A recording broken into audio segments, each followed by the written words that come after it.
And the goal was to have a vaginal delivery for my son. He's my first child, first time doing this really. And so the plan was to have a vaginal delivery and all that stuff. And I'd gone in, I went into labor, I went to the hospital, and to kind of I got pitocin first, and then a few hours later, several hours later rather, I got the epidural, and I was contracting and all that stuff. And I'd gone up to 6. Well, prior to getting to 6, my doctor started observing that whenever I had contractions, my son's heart rate would drop, and that was becoming concerning. So they were flipping me around a whole lot, just trying to see if that might change some things. The nurse worked with me a whole lot and did a diligent job in that. But then my OB at some point came in and is like, hun, he talks like that, but he told my husband and I, and was like, honestly, I think we should go for an emergency C-section, just because of how we've noticed this baby's heart keeps dropping whenever you contract. I think that would be the wise thing to do, just to be safe, and you want to have a baby that's born alive. And at that point, honestly, I was so exhausted from being in labor for so long, because I think at that point I was about 18 hours or so already in labor, and I was just so burnt out, so exhausted, and I was just like, I can't do this anymore. And so to imagine trying to go all the way to 10 and trying to push, and at that point, my husband and I, we talked about it, and I was like, I'm not trying to be a superhero. I just want a baby that we can hold, a live birth. And my husband agreed with me, and he's like, whatever you say, I support it, I love you, and let's do this.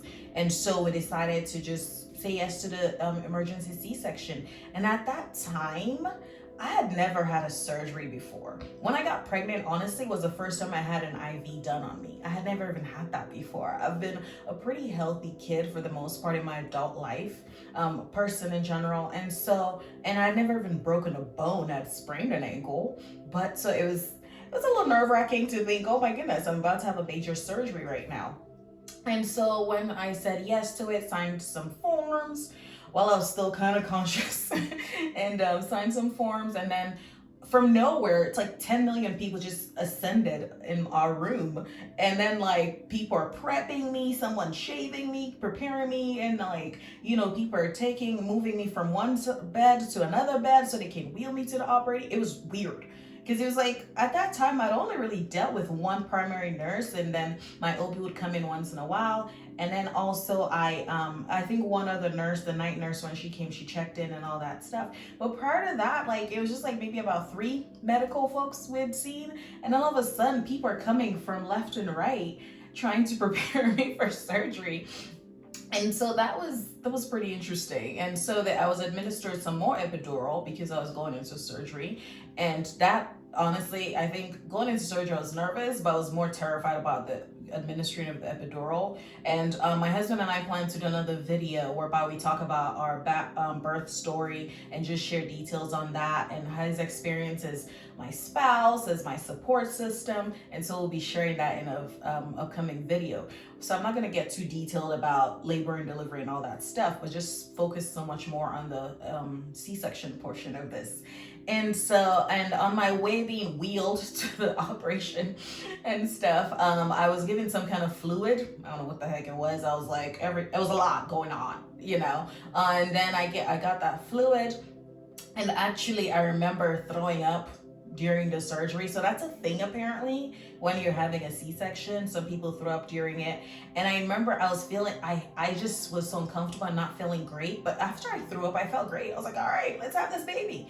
And so and when it comes to the C-section, of course, because I had the epidural, I couldn't feel pain, but I definitely felt the pressure. And I also remember hearing my OB and his team talking about the whole thing. Oh, pass me this, give me that. Oh, this is going on now. So I could hear them. I couldn't see anything because the curtain was in front of me. My husband was sitting to my left and then holding my hand and loving on me, and we're praying and just like trusting God that Jesus has brought us this far. He's going to get us till the end. And so I could hear all the conversations. I could feel the pressure of everything he was doing in my abdomen and all that stuff.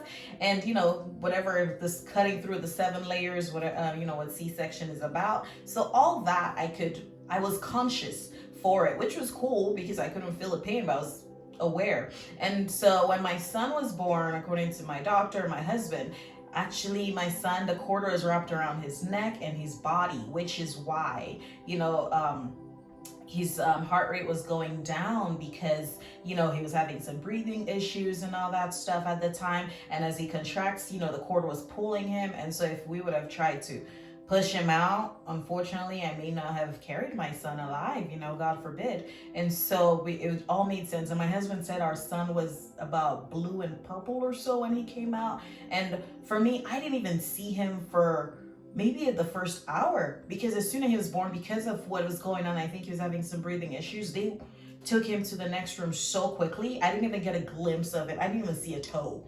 And my husband went to the other room with him to be with our son, and and he was the one who got to do the first skin to skin and all that, whereby like they were kind of putting me back together again so I can go to the recovery room.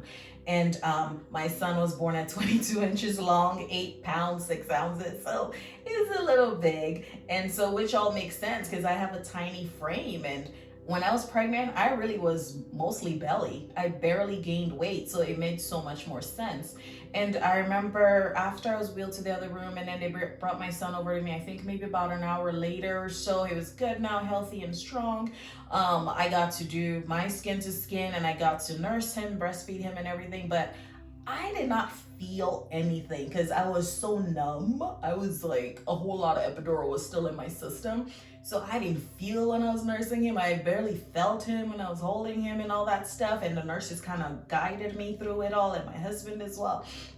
And so, yeah, that was just kind of the background story of it. The aftermath of this was, I had a lot of mixed emotions, and I'm going to move this just to kind of move on down here. But I had a lot of mixed feelings because my goal was, of course, I wanted to push my son. That's what you see on TV. That's what you dream of. That's what you imagine delivery is going to look like.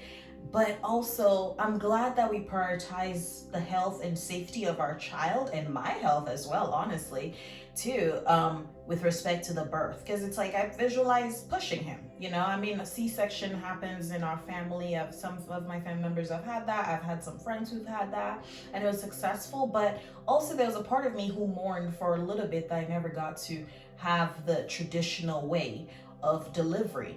But what was priority was giving birth to my son and bringing this healthy baby boy into this world.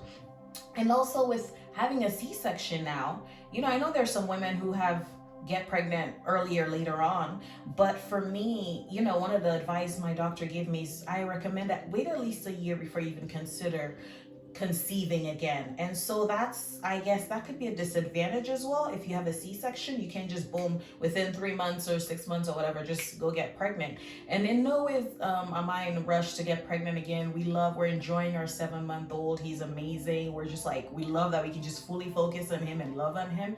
But I think that may be a disadvantage for some folks who will just kind of want to get kids going earlier if they have a C-section. And I would say a blessing would be that I did not get to push as well. It's crazy because there's a positive and a negative to that. So I never got to have any tearing or anything like that. And so I was very thankful for that because I've had some friends who have it, and I know the recovery is really terrible. It sucks a lot. And so I'm thankful to God that I never got to experience that. So some things that I didn't know, I didn't even think about or process, I'd say would be just the many muscles we use to do regular things, like everyday things, like laughing and sneezing. When I was still healing, oh my goodness, did it hurt. My father-in-law is an awesome person. And I remember telling him, stop being funny. I'm in pain. And then I'd dread sneezing. And I remember being told, use some kind of pillow or compression, press down on the incision and bend over, and then you sneeze. And I'd be so terrified because I'd be able to, I could tell when I'm about to sneeze. And of course, my son was born in the summer, and sometimes I had allergies to some things, and I hated sneezing. It was so painful, and I never acknowledged how much of my body is involved in doing things like sneezing and laughing. Even turning, getting up from the bed, turning around. I still turn around weirdly when I'm in bed, and I'm 7 months postpartum. But just getting off a couch and stuff. I remember when I was still at the hospital, the night nurse came in and she just saw me stuck, holding the baby and being stuck in bed because I wanted to get up, but my baby, at the time he feels pretty heavy to me, but also my body, it's because my body is still healing. So I was struggling to even just pick up my own child. And I was nursing him in the middle of the night because at that time, and I have to nurse him every couple hours. And so it was just like, she came in and she's like, "You okay? You need help?" And I was like, "Yes." And I was like, "Thank God you came in at the right time because I'm stuck." My husband was there next to me, but he was resting because, he got to stay with me at the hospital and I didn't want to, interrupt his sleep because he needed it as well. We had so much going on in those few days, but just little things like that were difficult. It's crazy because you have this major surgery and then now you have to take care of a child. And I was still learning how to breastfeed my son because he's exclusively breastfed. And so all those things. Another thing too that shocked me was that you bleed after, because I imagine it was women who had vaginal births who only would bleed after the postpartum and stuff. So I didn't think I'd even need my postpartum underwear, which I had, but I did for a couple weeks, for a few weeks actually. So that threw me off that I still had that experience, and it makes sense, but I think that was something that was very shocking to me. When the surgery was done, the incision, what my doctor did was he put staples on it. So the staples were taken off a week after my birth, the delivery, and then about 2 weeks later he took off the tape. So he had taped it initially had a huge tape on it, and then on top of the staples, and then within a week the huge tape was taken off and the staples were, and then just put a bunch of little tapes on that, and then 2 weeks later they were taken off. So some tips on how to just recover and with respect to healing when it comes to the C-section. I would say start moving early. And I know it sucks because the catheter is taken out and then they're told to start moving. My legs were feeling weird and all that stuff, but I recommend move early. One of my good friends from our church, she was a nurse for many years, a midwife, and she also had a C-section. She was like, "I know this is gonna suck, but I recommend you move as early as you can." And I'm so happy that I got to do that because I think that helped me in terms of healing. Within hours, my son was born around 1 a.m. and then I think later in the day around like 4 or so p.m. I was already moving, just little by little, not just like maybe from my bed to the bathroom to use the bathroom after the catheter was taken off. And so that's something I recommend. I think that helps a lot. Also place some kind of cold compress on your incision, on the scar, some kind of ice or something like that. That would also help with your healing. And the incision is gonna hurt for a while. So I recommend you stay on top of your meds. Don't skip the times that you were administered, that you were told in the hospital. Take your meds as long as you can and as much as you can, and stay on top of that. I know, like me having to take my painkillers helped me a lot. I was still in pain, but I know they made a huge difference. Also, I'd recommend wear something, a postpartum underwear that is comfortable for you, something that's not going to be too hot. For me, I had my son in the summer, so at some point my lower areas I'll get really hot just with the hormones and everything. And so something that's light or whatever is fitting for your body and for the weather, and also something that's not going to rub against your incision at all, against your scar. So I recommend that. And also remove the hairs around the incision, around the scar.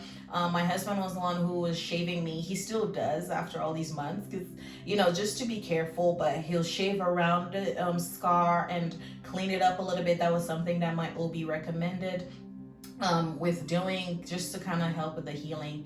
One of the things I had a dilemma about was showers, because I was instructed don't shower, but for me showering is such a therapeutic thing, and my body was going through so much. I was going through so much mentally. I needed showers, so I did take showers. However, what I'll do is take like some kind of plastic wrap, put it on top, and then tape around it, and so that I can be able to, and make sure none to minimal water goes on it. That was something I was very intentional about, but I needed showers, and I know I broke that rule, but I really needed it. And if you can go without, because I was doing every other day and maybe kind of wipe, but I really needed to take a nice warm shower, and that helped me a lot. So as I mentioned too, clean around the incision. You know, for me now, because of the kind of skin I have, I developed keloid, which happens to some women. So just in the beginning, clean around it too, because there will be some dead skin around that area. And just in conclusion, remember that that beautiful scar brought your beautiful baby into this world. See the beauty in that scar. Adjust, learn to love your postpartum body. I know it's a lot, but I am learning to love that. I'm learning to love all this extra skin on my body, the changes, the stretch marks, the scar. But then I see my beautiful son, and I'm so thankful to God that He blessed us with this amazing boy.